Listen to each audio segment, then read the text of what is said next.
Lorsque le P-38 Lightning apparut pour la première fois dans les cieux du Pacifique, les pilotes japonais ne savaient pas s'ils devaient éclater de rire ou s'inquiéter. Avec sa silhouette étrange à double fuselage et cockpit central, il ressemblait davantage à une expérience sortie de l'esprit d'un ingénieur visionnaire qu'à un véritable chasseur de combat. Certains le comparaient à un engin extraterrestre qui avait atterri par erreur au beau milieu de la guerre. Cependant, ce qui semblait au départ être une plaisanterie se transforma bientôt en une menace bien réelle.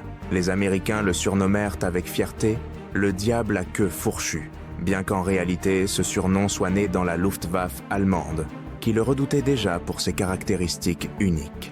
Très vite, les rapports de renseignement japonais commencèrent à enregistrer des rumeurs concernant cet étrange appareil. Le doute grandissait. Était-il vraiment un point de basculement révolutionnaire dans la guerre aérienne, ou simplement un autre chasseur américain lourd et maladroit? Ce qu'ils découvriraient avec le temps serait bien différent de ce qu'ils attendaient. Contexte historique. À la fin de 1942, lorsque le P-38 entra en service dans le Pacifique, l'aviation japonaise vivait un moment de confiance absolue. Le chasseur A6M0 avait dominé les premiers temps de la guerre, balayant les avions alliés en nombre alarmant et laissant le moral américain chancelant. Le Japon croyait tenir entre ses mains la suprématie aérienne définitive. Le Zéro, agile, léger et d'une portée surprenante pour sa taille, était la fierté de l'Empire. Ses pilotes vétérans le pilotaient avec une telle maîtrise que les combats semblaient se jouer d'avance. Mais tandis que les Japonais faisaient la confiance à leur doctrine de combat basée sur les virages serrés et les manœuvres agiles, les ingénieurs américains travaillaient sur une idée différente. Ils ne cherchaient pas à créer un avion qui danserait dans les cieux comme le Zéro, mais un prédateur à long rayon d'action, capable de s'imposer par la vitesse, l'altitude et la puissance de feu. Lockheed avait conçu le Lightning comme une arme pensée pour l'ampleur de la guerre moderne. Escorter les bombardiers jusqu'au plus profond du territoire ennemi et affronter les chasseurs adverses dans des combats à haute vitesse où la manœuvre serrée n'était plus décisive. En Europe, il avait déjà fait ses preuves comme escorteur et comme intercepteur. Mais dans le Pacifique, où les distances étaient énormes et les combats se livraient au-dessus de mers infinies, il offrait quelque chose dont les Américains avaient un besoin urgent, la portée, la possibilité d'attaquer les Japonais loin de leur base, d'accompagner les bombardiers jusqu'à des endroits qui semblaient jusque-là impossibles à atteindre et de revenir sans épuiser le carburant. Pour les Japonais, ce nouvel avion était une énigme.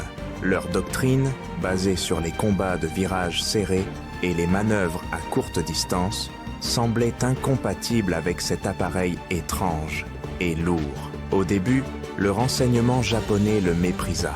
Encore un gros chasseur avec beaucoup de carburant, facile à abattre dans un duel serré.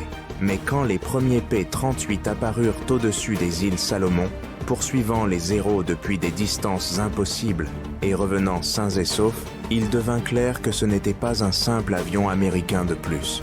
C'était quelque chose de conçu pour un type de guerre différent. Spécifications techniques. Le P-38 Lightning ne semblait pas seulement différent, il l'était dans chaque détail.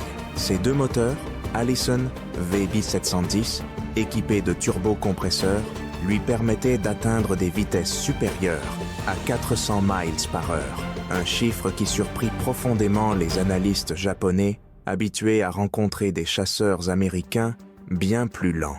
Sa portée dépassait les 1000 miles, ce qui en faisait un véritable chasseur de longue haleine, capable de couvrir d'énormes étendues d'océan et de disposer encore d'assez de carburant pour combattre et revenir.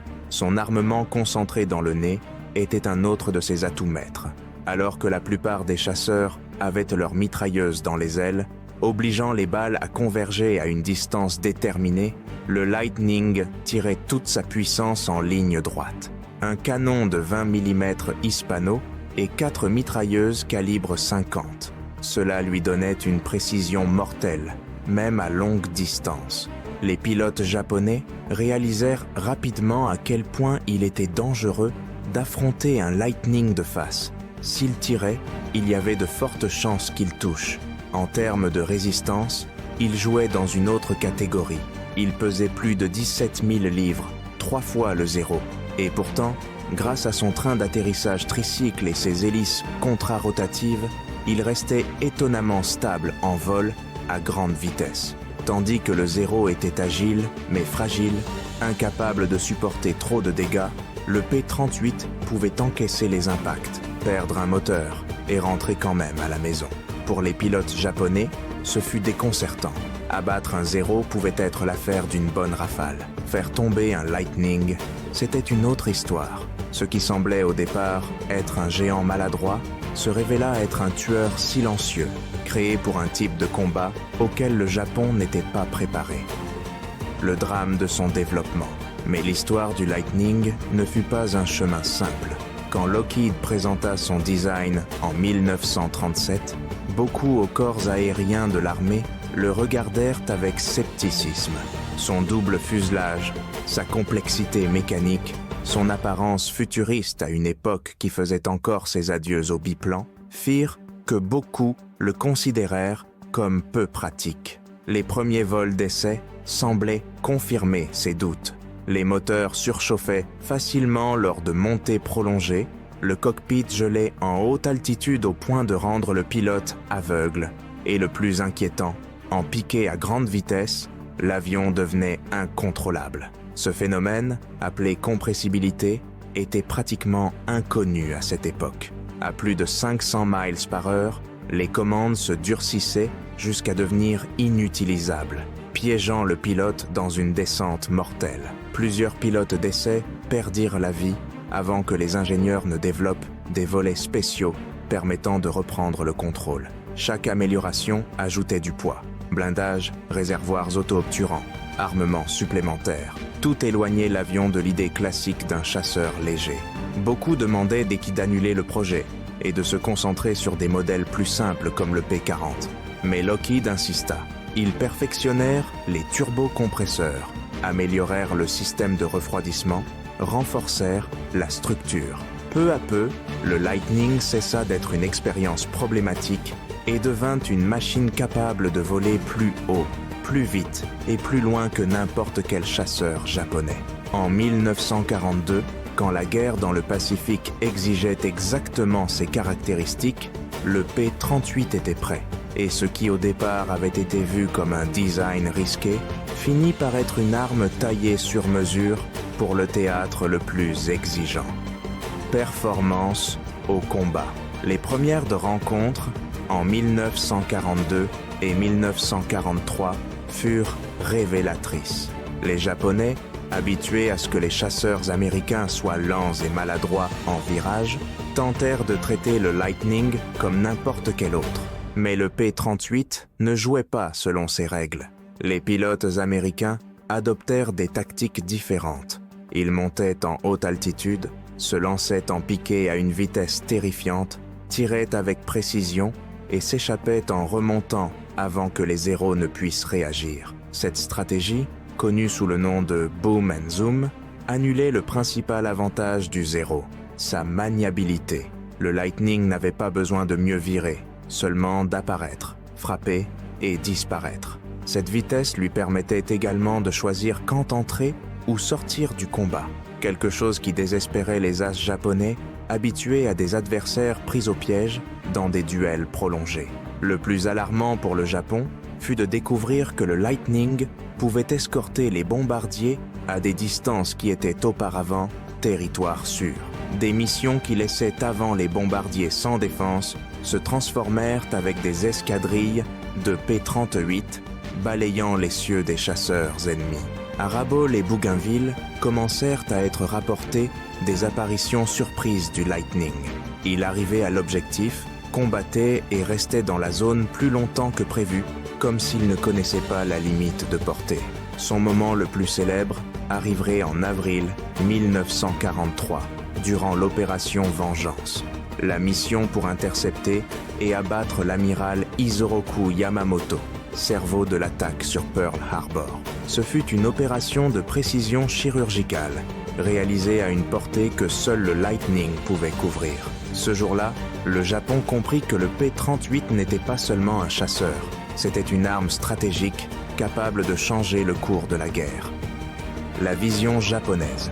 Les rapports de renseignement japonais offrent un portrait intéressant de l'évolution de leur perception du Lightning.